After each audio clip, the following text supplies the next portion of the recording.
నమస్తే రేవంత్. నమస్తే అండి. రేవంత్, వీకెండ్లోకి అడుగు పెట్టేసాం కాబట్టి ఏంటి ఇప్పటి వరకు ఉన్న మార్కెట్ అప్డేట్స్ ఏంటి అసలు? సార్, మనకి ఆల్రెడీ కంపెనీ నెంబర్స్ పోస్ట్ చేయడం మొదలు పెట్టాయి. మనకి క్వార్టర్లీ రిజల్ట్స్ వచ్చేస్తూనే ఉన్నాయి. అండ్ అలానే ఎఫ్ఐఎంసీ అప్డేట్ అంటే మనకి ఫెడ్ రిలేటెడ్ ఇంట్రెస్ట్ రేట్ కట్కి రిలేటెడ్ మీటింగ్ కూడా జరిగింది. అండ్ నెక్స్ట్ అప్కమింగ్లో ఆర్బీఐ ఎంపీసీ మీటింగ్ కూడా జరగబోతుంది. సో బేసిక్గా ఫస్ట్ ఫెడ్ రిలేటెడ్ చూద్దాము. ఫెడ్ రిలేటెడ్ వాళ్ళు చాలా క్లియర్గా వాళ్ళు అన్చేంజ్డ్గా ఉంచారు. వడ్డీ రేట్లు పెంచలేదు, వడ్డీ రేట్లు తగ్గించలేదు. అండ్ అలా అని చెప్పేసి సెప్టెంబర్లో మేము ఖచ్చితంగా రేట్ కట్ చేస్తాము అని కూడా చెప్పలేదు. సో బేసిక్గా వస్తున్న డేటాను మేము గమనిస్తూ డెఫినెట్గా నెక్స్ట్ ఫార్వర్డ్ స్టెప్ తీసుకుంటాము. ఇప్పటి వరకు వస్తున్న డేటాలను కూడా కంఫర్టబుల్గానే ఉన్నాయి. సో బేసిక్గా ఇది ఒక రకంగా పాజిటివ్ న్యూస్ లాగా ట్రిగ్గర్ అయ్యి మనకి ఫెడ్ మీటింగ్ జరిగిన రోజు రాత్రి ఆడ నాస్డాక్ ఇవన్నీ ఆల్మోస్ట్ 3% హైయర్ సైడ్ మూవ్ అయ్యాయి, మంచి క్లోజింగ్ని ఇచ్చాయి. సో ఆ ఒక రకంగా ఒక పాజిటివ్ న్యూస్, ఎటువంటి నెగిటివ్ లేదు, పాజిటివ్ లేదు, దట్స్ ఫైన్. మనం తొందరలోనే తగ్గిస్తామని చెప్పడం ఒక పాజిటివ్ న్యూస్గా మారింది. So fed interest rate cuts వైపు పాజిటివ్ ఎక్స్పెక్టేషన్ సెప్టెంబర్ వరకు కూడా జరుగుతుంది. అండ్ నెక్స్ట్ వచ్చేసరికి మనకి RBI MPC meeting, monetary policy meeting జరగబోతోంది. ఈ ఆర్బీఐ మానిటరీ పాలసీ మీటింగ్లో కూడా మనం ఎటువంటి ఇంట్రెస్ట్ రేట్ కట్స్ అయితే ఎక్స్పెక్ట్ చేయట్లేదు. కాకపోతే ఎకానమీకి సంబంధించి ఎటువంటి స్టేట్మెంట్స్ చేయబోతున్నారు అనేది కొద్దిగా ఇంట్రెస్టింగ్గా ఉండబోతుంది. సో బేసిక్గా రీసెంట్గా ఆర్బీఐ గవర్నర్ గారు మాట్లాడుతున్న దాని ప్రకారం ఇంకా ఇన్ఫ్లేషన్ రేట్స్ తోటి నేనైతే కంఫర్టబుల్గా లేను, రేట్ కట్స్ ఇప్పుడు అప్పుడే ఎక్స్పెక్ట్ చేయొద్దు అన్నట్టుగా ఒక మీటింగ్లో అయితే కూడా చెప్పారు. సో బేసిక్గా ఏమన్నా కొంచెం హాకీ స్టోన్స్ తోటి ఏమైనా మాట్లాడతారా, కొంచెం ఏదన్నా టఫ్గా ఉంటాయి ఆ సిచ్యువేషన్స్ అనే దాని గురించి మనం ఆయన కామెంటరీ అయిన తర్వాత చూడాలి. ఫెడ్ రిలేటెడ్ కొంచెం వాళ్ళు స్మూత్గా ఉండడానికి గల కారణం ఎలక్షన్స్ ఉన్నాయి. సో స్మూత్గానే మాట్లాడతారు. ఇక్కడ మన దగ్గర ఏ రీజన్స్ లేవు, ఎలక్షన్లు అయిపోయినాయి, బడ్జెట్లు అయిపోయినాయి. సో మేబీ ఈసారి మాట్లాడేటప్పుడు జెన్యున్గానే డేటా చెప్తారని అనుకుంటున్నాము. అండ్ దాంతోపాటుగా బ్యాంకింగ్ రిలేటెడ్గా ఏమైనా నెగిటివ్గా మాట్లాడతారేమో ఒకటి కూడా కనిపిస్తుంది. సో క్యాష్ రిజర్వ్ రేషియోస్ పెంచుకోవాలి, డిపాజిట్స్ సరిగ్గా లేవు, అండ్ రీసెంట్గా వస్తున్నటువంటి ఇన్వెస్ట్మెంట్స్ అన్నీ కూడా ఎఫ్డీస్కి రాకుండా కంప్లీట్గా ఈక్విటీ మార్కెట్స్కి వెళ్ళిపోతున్నాయి. ఇట్లా డిపాజిట్స్ అనేది తగ్గిపోతే లోన్ బుక్స్ కూడా ఎఫెక్ట్ అవ్వడానికి ఛాన్స్ ఉంటుంది, బ్యాంక్స్ రిస్క్లోకి వెళ్తాయి. ఇట్లాంటి రకరకాల కన్సర్న్స్ కూడా వినపడుతున్నాయి. సో బేసిక్గా వీటికి సంబంధించి ఏమైనా కొత్త రూల్స్ తోటి బయటకు వస్తారా ఆర్బీఐలో నుంచి? సో మనకు ఆర్బీఐ మీటింగ్, ఎంపీసీ మీటింగ్ జరిగే టైంలో అయితే మార్కెట్ వాలటాలిటీ ఎక్కువగా ఉంటుంది. అండ్ అలానే కాకుండా మార్కెట్ ఒక డైరెక్షన్ తీసుకోవడానికి కూడా ప్రాబబిలిటీ కనిపిస్తుంది. అది అప్ సైడ్ అవుతుందో డౌన్ సైడ్ అవుతుందో మనకైతే తెలియదు, ఎంపీసీ మీటింగ్ బట్టి చూడాలి. కానీ రీసెంట్గా ఉన్న డేటా ప్రకారం అయితే కొంతవరకు ఆయన సీరియస్గానే కనిపిస్తున్నారు మార్కెట్ సైడ్లో అయితే.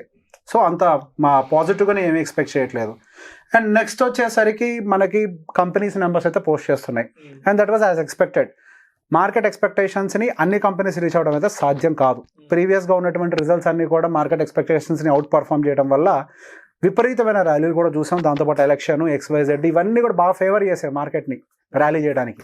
సో రిజల్ట్స్ అనేవి ఇప్పుడు మన ఇండియాలోనే కాదు, యూఎస్లో కూడా వస్తున్నాయి. సో రీసెంట్గా నాస్డాక్ దాదాపుగా 10% కరెక్షన్ జరిగింది. అక్కడ వస్తున్న నెంబర్స్ కూడా మార్కెట్ ఎక్స్పెక్టేషన్స్ని బీట్ చేయట్లేదు. అది ఇంతకుముందు నేను రకరకాల వీడియోస్లో కూడా చెప్పాం. ఏమని జీడిపి నెంబర్ ప్రీవియస్గా ఎఫెక్ట్ అయింది. So that will definitely impact, కొంతవరకు నెంబర్స్ని ఇంపాక్ట్ చేస్తారు. జీడిపి తగ్గిందంటే ప్రొడక్షన్ తగ్గినట్టే కదా, simple logic. So numbers effect అవుతాయి. ఇప్పుడు నెంబర్స్ ఎఫెక్ట్ అయ్యే వచ్చేటువంటి నెంబర్స్కి హ్యూజ్ వాలటాలిటీ, బాగా పడిపోవడం, బాగా పెరగడం. యూఎస్ మార్కెట్స్ అయితే ఎక్స్ట్రీమ్ వాలటైల్గా తయారైపోయాయి.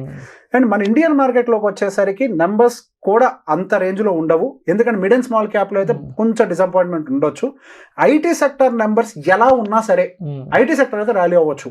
ఎందుకంటే అసలు ఐటీ సెక్టర్ మీద ఎక్స్పెక్టేషన్స్ ఏమీ లేవు. కొద్దిగా పాజిటివ్గా ర్యాలీ అయిపోతుంది అనుకున్నాం. జూన్లో నుంచి ఇప్పుడు మనకు ఎగ్జాక్ట్గా ఇది జూలై ఎండింగ్ కదా, జూలై ఎండింగ్ టైంకి, ఆగస్ట్ 1st మాట్లాడుతుంది, జూలై ఎండింగ్ టైంకి 30% ఐటీ సెక్టర్ ర్యాలీ అయింది 2 నెలల్లో. 30% rally, huge. So basic as expected results అనేవి సూపర్ డూపర్ కాకపోయినా కొంత ఇన్లైన్ విత్ ఎస్టిమేషన్ ఉన్నా మంచి ర్యాలీ అయితే క్రియేట్ అయింది. బ్యాంకింగ్ స్పేసెస్ మిక్స్డ్గా వస్తున్నాయి. Main concern NPS. So non performing assets విషయంలో కొంతవరకు కన్సర్న్స్, రకరకాల రీజన్స్ చెప్తున్నారు. లాస్ట్ ఇయర్ మాన్సూన్స్ బాగాలేదు కాబట్టి అని. కానీ బట్ వాట్ ఎవర్, ఈ మనకి డిపాజిట్ రేషియోస్ పెంచడం ఇవన్నీ కూడా నెక్స్ట్ మళ్ళీ ఇంపాక్ట్ చేస్తాయన్న భయాలు కూడా ఉన్నాయి. గైడెన్స్లు కూడా ఏమంత అద్భుతంగా లేవు.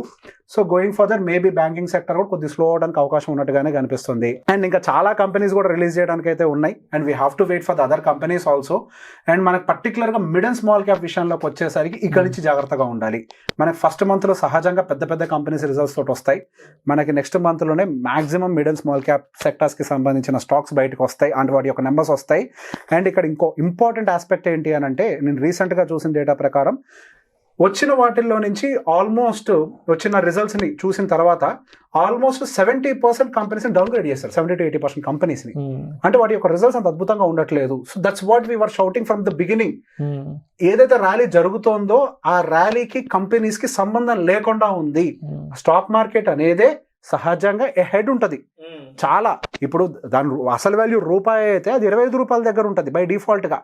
అది ఇంకా దాటిపోతుంది, అది ప్రమాదానికి గురవడానికి అవకాశం ఉంది. కంపెనీ నెంబర్స్ జస్టిఫై చెయ్యవు. ఎందుకు వడ్డీ రేట్లు పెంచేశారు, వడ్డీ భారాలు పెరిగినప్పుడు జనాల దగ్గర డబ్బులు కూడా తగ్గిపోతూ ఉంటాయి, మార్కెట్లో సర్క్యులేషన్ తగ్గిపోతూ ఉంటుంది, కంపెనీలు వాళ్ళకున్న లోన్స్కి కూడా ఎక్స్ట్రా ఇంట్రెస్ట్లు పే చేయాల్సి ఉంటూ ఉంటుంది. ఇదంతా కూడా భారంగా మారుతుంది ఓవరాల్గా. Over the period of time results వచ్చే టైంకి రియల్ ఇంపాక్ట్ ఉండొచ్చు అని చెప్పేసి మనం చాలా క్లియర్గా ఉన్నాం. ఈ స్మాల్ అండ్ మిడ్ క్యాప్ సెక్టార్కి సంబంధించి నేను ఇంకా టెన్షన్ తోటే ఉన్నా. ఈ ఆగస్ట్ నుంచి మనకు రిజల్ట్స్ వాళ్ళవి వస్తాయి, వచ్చినప్పుడు మాత్రం చాలా కాషియస్గా ఉండాలి. సో యాజ్ ఆఫ్ నో మనకి ఇప్పుడు ఉన్నటువంటి అప్డేట్స్ ఇవి. Thank you so much Revanth. మార్కెట్స్కి సంబంధించిన కంప్లీట్ ఇన్ఫర్మేషన్ మన ఆడియన్స్ కింద thank you so much Revanth. Thank you అండి.